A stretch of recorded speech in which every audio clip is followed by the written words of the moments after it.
Bismillahirrahmanirrahim. I am Muhammad Nosrinwan bin Suhaili, 20B0910. I am 20B0831 Haji Hamazaki bin Haji Awang Anten, and in this video we'll be discussing about Adam Smith, his life and theories from Islamic perspective. So in this video we will be discussing one of the most influential figures in economic thought, Adam Smith. So he often referred to as the father of economics. His contributions, especially through his books The Wealth of Nations and The Theory of Moral Sentiments, have shaped modern economic theory, particularly around concepts like the division of labor, laissez-faire economics, and the invincible hand. But how do these ideas compare to the economic principles found in Islam? So we'll explore the similarities and differences between Smith's views on self-interest and minimal government interference and Islamic economics, which focuses on ethics, social welfare, and also justice. One of Smith's most famous concepts is the invisible hand. So the idea that individuals, by pursuing their own self-interest, inadvertently contribute to the overall economic well-being of society. For instance, a baker who wants to make a profit ends up providing bread to people, fulfilling both personal and societal needs. He also introduced the idea of the division of labor, where splitting tasks into specialized activities increases productivity. A good example of this is a pin factory. Instead of each worker making a whole pin from the start to finish, workers specialize in different steps, dramatically increasing output. And lastly, Smith advocated for minimal government involvement in markets, which is known as laissez-faire economics. So he believed that markets, if left largely alone, would regulate themselves through competition and also supply-demand dynamics. So while Adam Smith emphasized free markets and self-interest, Islamic economics presents a different perspective. Islamic economic theory supports market regulation to maintain ethical behavior and promote social fairness. For example, riba, or the collection of interest, is strictly prohibited, limiting certain market behaviors that Smith would have found acceptable. So additionally, while Smith believed that self-interest ultimately benefits society, Islamic economics prioritizes collective welfare through mechanisms like zakat, ensuring wealth redistribution from the rich to the poor, which reflects this fundamental difference. So Smith saw wealth inequality as a natural outcome of economic processes, while Islamic economics actively seeks to reduce inequality. Adam Smith saw a limited role for government, primarily focusing on protecting borders, enforcing laws, and providing public goods. Beyond that, he believed that the government should stay out of the economy to allow market forces to drive innovation and efficiency. In contrast, Islamic economics advocates for a more active governmental role. The government is expected to regulate markets to prevent monopolies and unethical behavior, and to ensure the equitable distribution of wealth.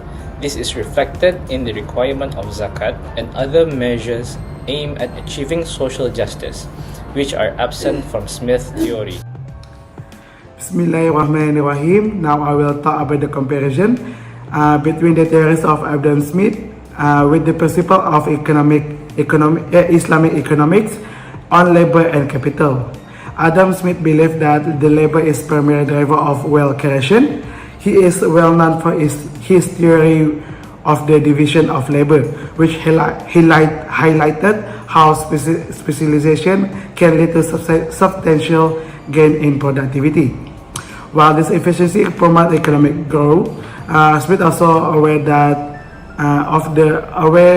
of the potential for labor exploitation, especially when the capital owner gain too much power over the labor.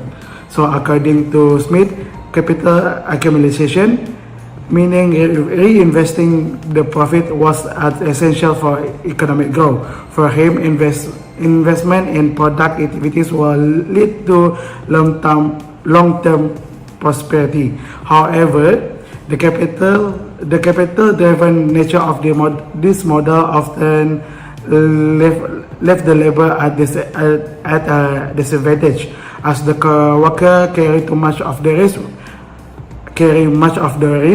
but when granted a share of profit. While in Islamic economics, on the other hand, place a strong emphasis for fairness treatment of labor. Labor is seen as a critical part of wealth creation, but it's treated as focus on justice and ethics. One of the core features in Islamic finance is that risk sharing between labor and capital using the contract like mudarabah and musyarakah.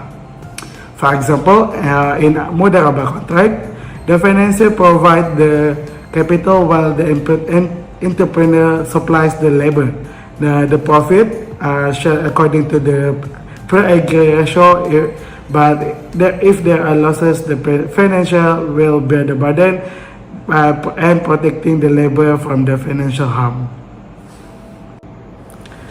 So the second comparison is the role of the ethics in economic transaction from view of Adam Smith and Islamic economics. So Adam Smith believed that even though people act on their own self-interest, they are guided by the moral value. He thought that people desire for social approval keep their behavior in check. So Smith invisible hand theorists assume that if people follow basic moral principles like fairness and their self-interest will also benefit the society. In this way, the ethics naturally guide the market. But in Islamic economics, ethical are built directly into the system.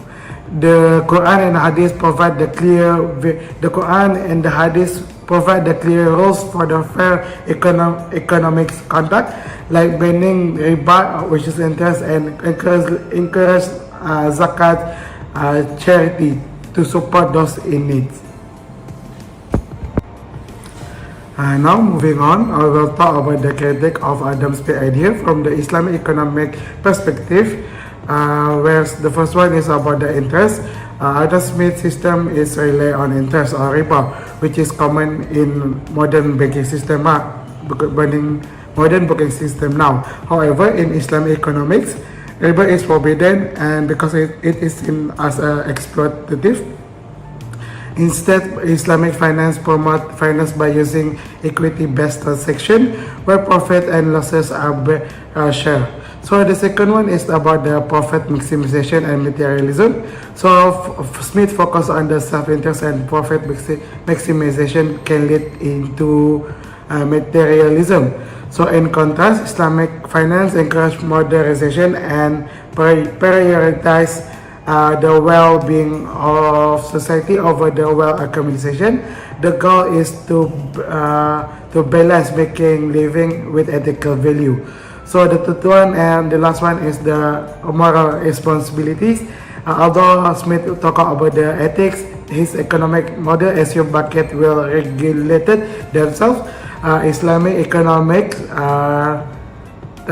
take more action approach by ensuring that individual and institution are responsible in justice and fairness in their action with a clear